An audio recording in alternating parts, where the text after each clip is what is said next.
नमस्कार, आप देख रहे हैं लोकमंच न्यूज और मैं आपके साथ प्रियंका राजपूत। बुलेटिन की शुरुआत करेंगे इस वक्त की अहम खबर के साथ और सबसे पहले बात करेंगे बालाघाट की।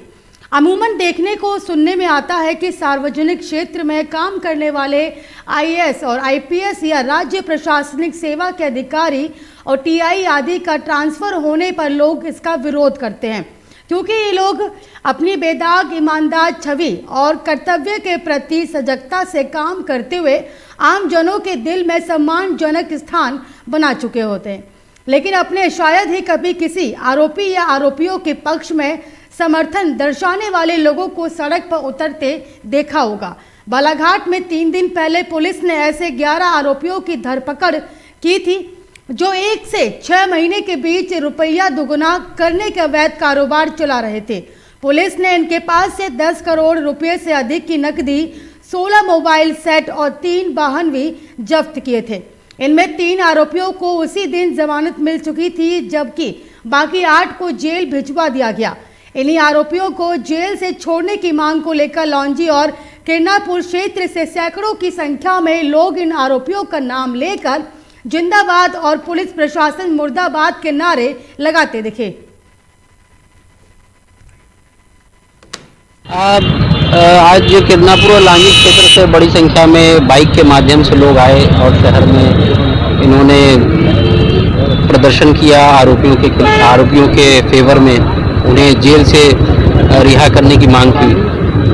तो सबसे पहली बात तो ये है कि किसी भी कीमत पे लॉ एंड ऑर्डर अगर अव्यवस्थित करने का प्रयास किया जाएगा तो वो उसमें हम लोग बड़ा कदम उठाएंगे। जहाँ तक आरोपियों की बात है तो इनको इनकी बेल कोर्ट से ही होगी, इसे पुलिस कुछ नहीं कर सकती। और इनके जो भी समर्थक आए हैं, मैं उनसे फिर से अपील करता हूँ, मैंने और कलेक्टर साहब ने कल भी अपील जारी की थी, यदि आप इनकी फर्जी फ्रॉड स्कीम्स में निवेशक हैं तो कृपया जो हेल्प डेस्क बने हैं वहाँ पे पहुँच के अपने आवेदन दें। विधि अनुसार आपको आपके जो भी निवेश है वो वापस कराने के प्रयास किए जाएंगे, जो विधि में इस तरह का प्रावधान दिया उसके अनुसार। पर इस तरह से उग्र प्रदर्शन से ये कानून व्यवस्था को यदि हाथ में लेंगे तो इसमें पुलिस तो कार्रवाई करेगी और मुझे लगता है कि आरोपियों के लिए भी, आरोपियों की बेल के लिए भी एक नेगेटिव मैसेज जाएगा। अब बात करेंगे दमोह की। जनसंवाद यात्रा के तृतीय चरण में ग्रामीण जनों का सिद्धार्थ मलैया को भरपूर स्नेह और आशीर्वाद मिल रहा है। जनसंवाद यात्रा जनता से संपर्क, संवाद और सेवा के लिए तो की जा रही है और यात्रा के माध्यम से ग्राम स्तर पर होने वाली समस्या और उसके समाधान पर भी गहन चिंतन किया जा रहा है। जनसंवाद यात्रा के दूसरे दिन की यात्रा समरपटी से शुरू हुई, जो मड़िया कमल, चंदौर, झागरी, करैया, रायपुर, मानपुर और खजूरी में पहुंची और जनसंवाद के माध्यम से जनता से आत्मीय भाव से उनके साथ समय बिताया। और जनसंवाद यात्रा निकाल रहे सिद्धार्थ मलैया ने कहा कि ग्राम सेमरपटी में भाई ब्रजेश पालीवाल की गौशाला को देखते हुए अगर प्रधानमंत्री नरेंद्र मोदी के दूरगामी विचार एक जिला एक उत्पाद के तहत जिलों में कृषि उत्पादन हो सके और जिससे किसान को उसके मेहनत का उचित मूल्य मिल सकता है और किसान साथियों को इन विसंगतियों और अनिश्चितता से भी बचाया जा सकता है। जनसंवाद पदयात्रा के 10वें दिन जो बात हमारे सामने आई है और जो बात रखने योग्य है वो है प्रधानमंत्री पोषण शक्ति निर्माण योजना का वितरण हो रहा है और उस वितरण के सामने हमारी मौजूदगी में भी हुआ। जो प्राइमरी के बच्चे हैं उनको 10 किलो मूंग दे रहे हैं और जो मिडिल स्कूल के बच्चे हैं उनको 15 किलो मूंग दे रहे हैं। श्रद्धेय मोदी जी की योजना के पीछे विचार ये है कि जब बच्चों की ग्रोथ का समय है, जब उनकी ग्रोथ का स्पर्ट है, एकदम तेज़ी से ग्रोथ होती है, उस समय उन्हें प्रोटीन की ज़्यादा आवश्यकता है और उस समय प्रोटीन उन्हें अगर सरकारी तौर पर मुहैया कराएं और उसको मिशन मोड में लेके जाएं। हैदराबाद में फर्जी आधार कार्ड बनाने वाले आरोपी इंदौर से गिरफ्तार, लंबे समय से फरार चल रहे थे। इंदौर साइबर सेल ने गिरफ्तार किया है। राज्य साइबर सेल पुलिस ने हैदराबाद में फर्जी आधार कार्ड मामले में फरार चल रहे आरोपी को गिरफ्तार कर पुलिस को सूचना दी है।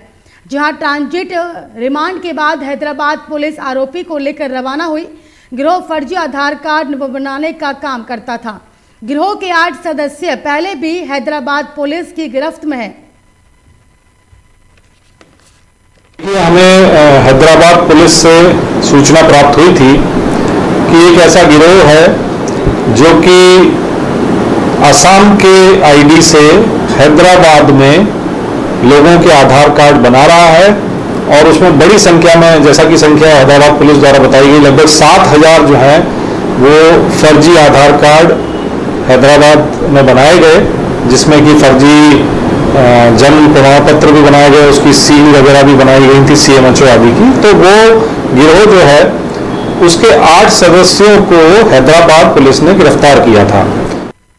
राज्य रेलवे पुलिस RPF ने 2 शातिर रेलवे कर्मचारियों को गिरफ्तार किया है जो अपनी व्यक्तिगत और पारिवारिक कारणों के चलते ट्रेन के समय में बदलाव करने के लिए फर्जी सूचनाएं सोशल मीडिया पर वायरल करते थे और GRP इंदौर ने उज्जैन स्टेशन से दोनों आरोपियों को गिरफ्तार किया है। दरअसल दोनों ही आरोपी मुंबई में रहते हैं और प्राइवेट कंपनी के ठेके पर सफाई कर्मी के बतौर काम करते थे। गोरखपुर बांद्रा एक्सप्रेस में दोनों ही कर्मचारियों की ड्यूटी रहती है और अपने परिजनों के साथ ज्यादा वक्त गुजारने के लिए वो ट्विटर के माध्यम से ट्रेन में बम होने की सूचना देते थे। लेकिन जब संबंधित ट्रेनों की जांच लोकल पुलिस और रेलवे पुलिस द्वारा की जाती थी तो नतीजा 0 निकलता था और यानी ट्रेन में बम होने की अफवाह फैलाकर दोनों कर्मचारी कॉन्ट्रैक्टर को धोखा देने का प्रयास करते थे। 11 मई को एक मिलन रजक नाम के व्यक्ति द्वारा ट्वीट किया जाता है कि गोरखपुर बांद्रा एक्सप्रेस में किसी कोच में जो है बम रखी है और यात्रियों को बचाइए वरना बहुत बड़ा एक्सीडेंट हो जाएगा। टाइम लगभग 11:17 हो रहा था। पहला ट्वीट था इस व्यक्ति का। ट्वीट को हम लोग थोड़ा सा तो खंगाले, लेकिन पूरा अमला जो है डिस्ट्रिक्ट का GRP RPF का VGDS स्क्वाड के साथ पूरे ट्रेन की सर्चिंग किया और बड़े एहतियात के साथ कि यात्रियों को ना पता चले वरना स्टैम्पीड हो जाती तो बहुत बड़ा लॉ एंड ऑर्डर भी हो जाता। फाइनली 1.5 घंटे बाद ट्रेन को क्लियरेंस दे करके भेज दिया गया, रवाना हो गई। लेकिन ट्वीट का सोर्स ढूंढने में मैं इधर लगी तो स्टेट साइबर जो है अपना भोपाल में, उसकी मदद से हमने ट्वीट का सोर्स जाना और फाइनली अपने पास सुबह होने तक उस व्यक्ति की पूरी डिटेल आ गई, उसका इन्फॉर्मेशन और उसकी शक्ल, कहाँ का है, रहने वाला है वो। तो इस विगत 1 हफ्ते में वो मेरे रडार में ही था कि मैं उसको उठवाना है, उसका कारण तो पता करना है कि उसने होक्स ट्वीट किया। जौनपुर में रिश्तेदारी से घर लौट रहे बाइक सवार दंपति पर मोटरसाइकिल सवार बदमाशों ने हमला कर दिया और घटना में बाइक सवार अधेड़ घायल हो गया। असलहे के बट से बदमाशों ने बाइक सवार पर हमला किया था और बदमाश हवाई फायरिंग करते हुए मौके से फरार हो गए और जिसके बाद घायल बाइक सवार को उपचार के लिए अस्पताल में भर्ती कराया गया। पुलिस मामले की जांच में जुटी है। शाहगंज कोतवाली क्षेत्र के इमरानगंज बाजार का ये मामला है। अपने घर सुल्तानपुर शाहगंज जो हमारा थाना सरपता है, मैं वहाँ से घर से अपने निकला, अपने ससुराल आशुतोष श्रीवास्तव हमारे साले हैं, मैं उनके यहाँ जा रहा था। ये करीब 8-8 बजे की बात है कि मैं इमरानगंज से 100 मीटर करीब आगे गया हूँगा कि 3 लड़के मोटरसाइकिल पे आए और मेरे बगल में आके बोले रोक रोक रोक करके मुझसे कहा था हाँ तक वो करने लगे और फिर आगे मेरी मोटरसाइकिल भिड़ा दिए और मेरी गाड़ी भी गिर गई और फिर मुझे एक झापड़ मारे और इसके बाद हमारे मिसेज को कावत हाथ पकड़ने लगे। उनके पास गए चीन जब्ती के लिए, जब मैं उनका हाथ छुड़ाया तो मुझे कावत से बंदूक से मार दी। मुख्यमंत्री योगी आदित्यनाथ के दिशा निर्देश पर चल रहे चेकिंग अभियान का कानपुर में बड़ा असर देखने को मिला है। एक ही नंबर से 2 ऑटो संचालित किए जा रहे थे और जिसको पीड़ित द्वारा बताने पर TSI सूबेदार सिंह ने मामले को गंभीरता से लेते हुए ऑटो को पकड़ लिया है। आपको बताते चले कि कानपुर देहात की ऑटो है और इसी नंबर की कानपुर में भी एक ऑटो में फर्जी नंबर प्लेट लगाकर चलाई जा रही थी। चालक से जब गाड़ी के पेपर मांगे गए तो वह गाड़ी के पेपर नहीं दिखा पाया, लेकिन गाड़ी के मूल मालिक द्वारा जब यह अवगत कराया गया कि गाड़ी 13 तारीख से 17 तारीख तक घर से निकल ही नहीं है और उसके बाद भी चालान हो रहे हैं।